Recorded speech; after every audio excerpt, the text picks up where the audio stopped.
उस सुबह गोल्डीलॉक्स बहुत बहुत उत्साहित थी। वो साइकिल चलाने जा रही थी जो उसकी माँ ने उसे पहली बार उपहार के रूप में दी थी।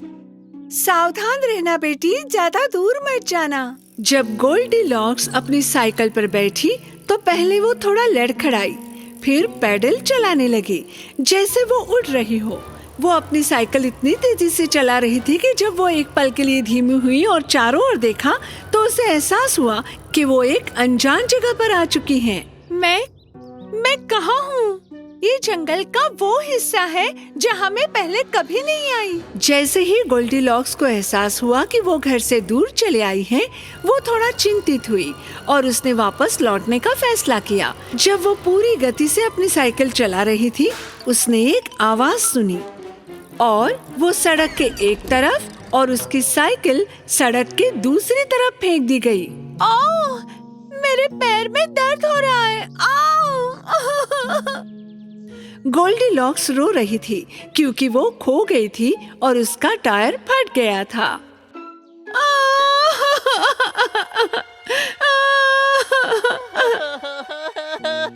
लेकिन गोल्डीलॉक्स रोने वाली अकेली नहीं थी। वो ये देखने के लिए खड़ी हुई कि उसके अलावा जंगल में कौन रो रहा है। उसने अपनी साइकिल अपने साथ खींची और जिधर से आवाज आ रही थी उधर चल दी। कुछ ही दूरी पर उसने एक छोटे सुअर को सुसकते देखा। पिगी? हाँ? क्या? कौन? तुम कौन हो? डरो मत, मैं गोल्डीलॉक्स हूँ। छोटे पिगी, तुम क्यों रो रहे हो? मेरा स्केटबोर्ड, मैंने अपना स्केटबोर्ड खो दिया। हाँ, रो मत। देखो, मेरी साइकिल का टायर भी फट गया। मैं बहुत रोई, लेकिन उससे मुझे अपना पहिया ठीक करने में मदद नहीं मिली। जब छोटे सुअर गुरकी ने फटा टायर देखा तो वो अपने स्केटबोर्ड के बारे में भूल गया और शांत हो गया। ये कितनी सुंदर साइकिल है। ये सुंदर है, लेकिन मैं घर जाने का रास्ता भूल गई हूँ। मुझे शाम से पहले वापस जाना है। छोटा सुअर थोड़ी देर के लिए अपने स्केटबोर्ड के बारे में भूल गया। जब उसे गोल्डीलॉक्स के लिए खेद महसूस हुआ, उसने उससे कहा कि वो जंगल के हर रास्ते को जानता है और उसकी मदद करेगा और शायद चलते चलते उसे अपना स्केटबोर्ड मिल जाए। तो गोल्डीलॉक्स और गुरकी चल पड़े। हालांकि थोड़ी देर बाद उनके सामने एक विशाल भेड़िया आ गया। ये तो भेड़िया है। डरो मत पिगी, शायद उसने भी कुछ खो दिया है। नमस्ते भेड़िया। भूखा भेड़िया धीरे धीरे उनकी ओर चला। मेरा खाना खो गया। लेकिन मुझे लगता है कि मुझे अब वो मिल गया है। मैं सोच रहा हूँ कि तुम में से पहले मैं किसे खाऊं। भेड़िए के लालच को महसूस करते हुए गोल्डीलॉक्स भयभीत हो गई, लेकिन छोटे सुअर की रक्षा के लिए आगे बढ़ी। इस समय शिकारी जंगल में घूमते हैं और भेड़ियों का शिकार करते हैं। इससे पहले कि आप हमें नुकसान पहुंचाएं, वे आपको पकड़ लेंगे। गोल्डीलॉक्स की बातें सुनकर भेड़िया 2 कदम पीछे हट गया। शिकारी? ओह, मैं बहुत डर गया। भेड़िया तेजी से उन पर कूद पड़ा। छोटा सुअर भागने में सफल हो गया। हालांकि गोल्डीलॉक्स भेड़िए के पंजे में फंस गई। बचाओ, मेरी मदद करो, भेड़िए ने मुझे पकड़ लिया। भेड़िया गोल्डीलॉक्स को अपनी बाहों में लेकर अपनी मांद की ओर भागा। पहले मैं तुम्हें खाऊंगा और फिर वापस जाकर उस पिगी को पकड़ लूंगा। हालांकि गुरकी भेड़िए का पीछा करने लगा, लेकिन उसे वो नहीं मिल पाया क्योंकि वो पर्याप्त तेज नहीं था। फिर वो अपने भाइयों से मदद मांगने के लिए घर वापस गया। दूसरी ओर लालची भेड़िया पहले ही गोल्डीलॉक्स को अपनी मांद पर पत्थर से बांध चुका था। ठीक है छोटी लड़की, तुम यही रुको। मैं भी पिगी पकड़ने जाऊंगा और आज रात बढ़िया दावत करूंगा। जैसे ही भेड़िया अपनी मांद से बाहर आने वाला था, गोल्डीलॉक्स ने गुफा के कोने में स्केटबोर्ड देखा। हाँ, ये स्केटबोर्ड सुअर गुरकी का स्केटबोर्ड है। अच्छा, तो वो तुम ही थे जिसने इसे चुराया। भेड़िया गोल्डीलॉक्स से बहुत क्रोधित था, जिसने उसे चोर कहा था। उसने स्केटबोर्ड लिया, उस पर चढ़ गया और उसे बाएं और दाएं चलाने का आनंद लिया। ये अब मेरा स्केटबोर्ड है। मैं अब उस पर अपने पंजों से अपना नाम भी खरोचने जा रहा हूँ।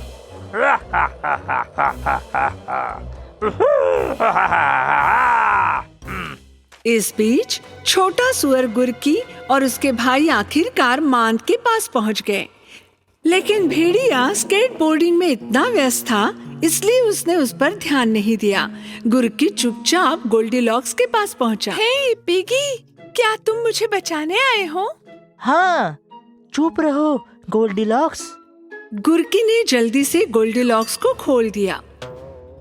वुल्फ अपनी बाहों में स्केटबोर्ड लेकर घुमा और उसे गोल्डीलॉक्स और गुरकी नजर आए। क्या क्या पिगी मेरा खाना चुरा रहा है? मेरा स्केटबोर्ड, ये मेरा स्केटबोर्ड है। यहाँ भेड़िए के हाथ में।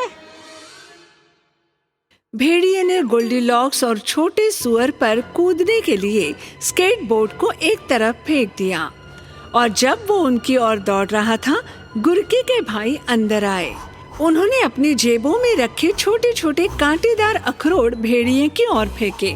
जब अखरोट ने उसके पैरों पर डंक मारा तो भेड़िया लड़खड़ा गया। ये क्या है? ये तो चुभ रहा है।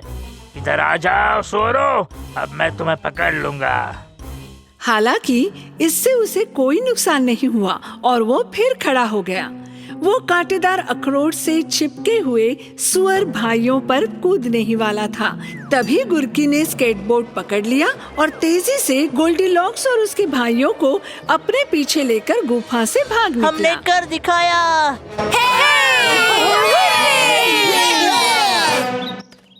लालची भेड़िया दूर जा रहे सुअरों और गोल्डीलॉक्स को घूर रहा था। भेड़िए को बहुत देर से एहसास हुआ कि जो चीजें उसकी नहीं हैं, उन्हें चुराना बुरी बात है। जब वे भेड़िए से छुटकारा पाकर सुअरों के घर पहुँचे तो एक सरप्राइज गोल्डीलॉक्स का इंतजार कर रहा था। चलो पर्दा हटाओ। जब गोल्डीलॉक्स ने कवर उठाया तो उसने अपनी साइकिल देखी, जिसकी मरम्मत पहले ही हो चुकी थी। ये देखकर वो बहुत खुश हुई। आह, आपने मेरा पहिया ठीक कर दिया, धन्यवाद पिगीज। गुरकी अपने स्केटबोर्ड पर बैठ गया और गोल्डीलॉक्स अपनी साइकिल पर बैठ गई और वे घर चले गए। उस दिन से छोटे पिग्गी और गोल्डीलॉक्स की दोस्ती जीवन भर चली।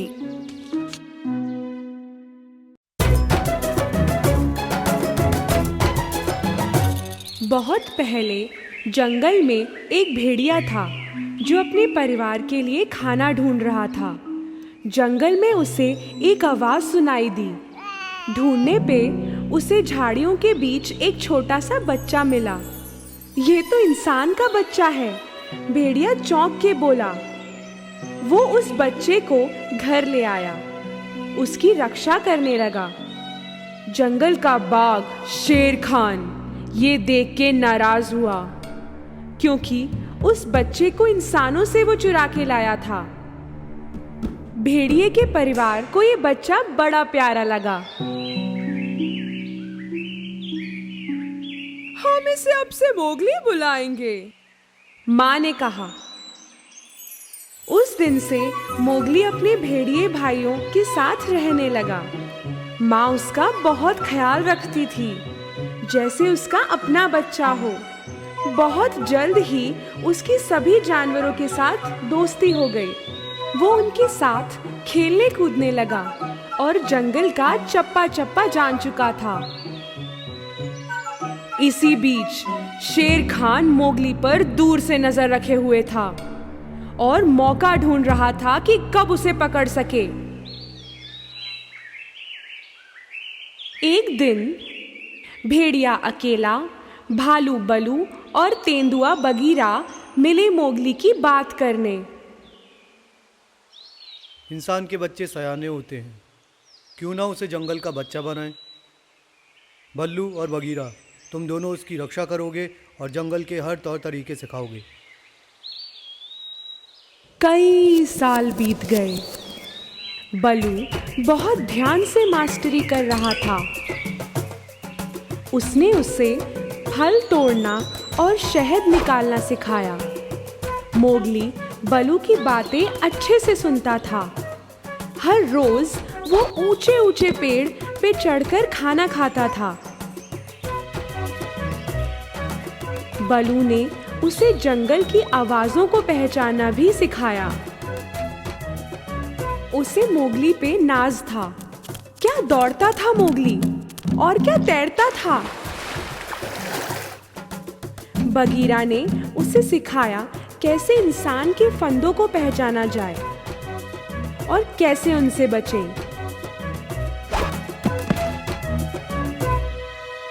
एक दिन एक छोटा भेड़िया एक फंदे में फंस गया। शेर खान इस बच्चे का शिकार करके इसे खाना चाहता था, पर उससे एक कदम पहले मोगली ने उसे बचा लिया। शेर खान को ये हार बुरी लगी। बलू ने मोगली को खतरे के वक्त लगाने वाली आवाज भी सिखाई। मोगली को ये भी याद हो गया, जंगल का कोई भी जानवर मोगली को नुकसान नहीं पहुंचाता। ये जान के कि मोगली को वो अकेला नहीं पकड़ सकेगा, शेर खान जंगल के सबसे खतरनाक जानवर बंदर लोग के पास गया और उन्हें मोगली के बारे में बताया। मोगली को जो भी मालूम है, अगर वो हमें सिखा दे तो हम जंगल के सबसे सयाने जानवर बन जाएंगे। एक दिन जब मोगली अपने लिए बरसाती बना रहा था, तब बंदर लोग उसे दूर से चुपचाप देख रहे थे। वो उसे किडनैप करने का मौका ढूंढ रहे थे। शाम होते ही वो मोगली को उठाकर घने जंगल में अपने अड्डे पे लेके गए। वो अब बंदर लोग के बीच में था। मोगली को जब समझ आया कि उसे किडनैप किया गया है, वो सोचने लगा उसे किसी भी तरह बगीरा और बलू को खबर देनी होगी। अचानक उसे वल्चर चील दिखा, आसमान में उड़ता हुआ। उसको खतरे वाली आवाज याद आई, अपना खून एक रंग लाल लाल लाल। ये सुनते ही चील समझ गया कि मोगली उसका कोई अपना ही है और ये कि वो खतरे में है। मेरा नाम मोगली है, बलू और बगीरा को बताओगे कि मैं फंसा हुआ हूँ? बिल्कुल, क्यों नहीं? चील बोला और उसने उड़ान भरी खबर पहुंचाने के लिए। बंदर लोग उसे उठा के अपनी गुफा में ले गए। बंदर नगर में इस घने जंगल में एक किला था जिसे इंसान सालों पहले छोड़ चुके थे। मोगली ने भागने की बहुत कोशिश की, पर कोई फायदा ना हुआ। बगीरा और बलू ने सांप के से मदद मांगी।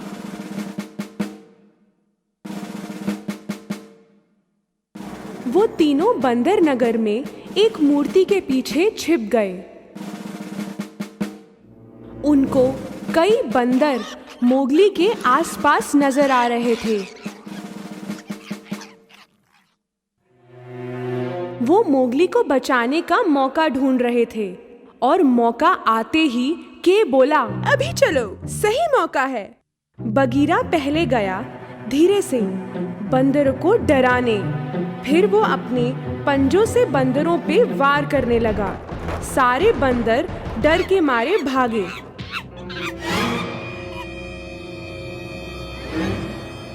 अचानक बगीरा को बंदरों ने घेर लिया। बंदरों ने मोगली को पकड़ के एक कमरे में बंद कर दिया। मोगली को बगीरा के लड़ने की आवाज आ रही थी। उसे याद था कि खंडर के नीचे पानी का कुंड है और उसे ये भी मालूम था कि बंदर पानी से डरते हैं। बगीरा, जल्दी से पानी में कूद जाओ। बगीरा भाग के पानी में कूदा। अब बलू को भी बंदरों ने घेर लिया था। बलू अपने बचाव के लिए अपने पंजों से लड़ रहा था। वो अच्छा लड़ रहा था, पर बंदर बहुत ज्यादा थे और बलू अकेला पड़ गया।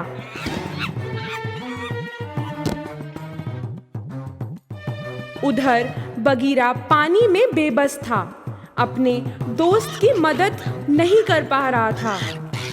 बलू बंदरों में उलझा हुआ था कि के वहां आया। के ने अपनी पूंछ से बंदरों को थप्पड़ मारा और सब भागे। बंदर के से हमेशा डरते थे, उसके सामने टिक नहीं पाते थे। जब वो लोग वहां से दूर घने जंगल में चले गए, बलू आजाद हो गया।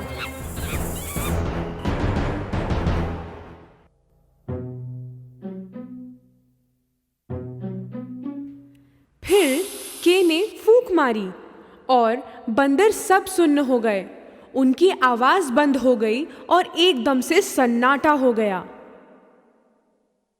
मौके का फायदा उठाते हुए बगीरा पानी से बाहर निकला। मोगली उस कमरे से चिल्लाया, मैं यहाँ हूँ, इस कमरे में। के ने पूंछ मारी और दीवार गिर गई और मोगली कूद के बाहर आ गया। बलू ने उसे गले लगा लिया।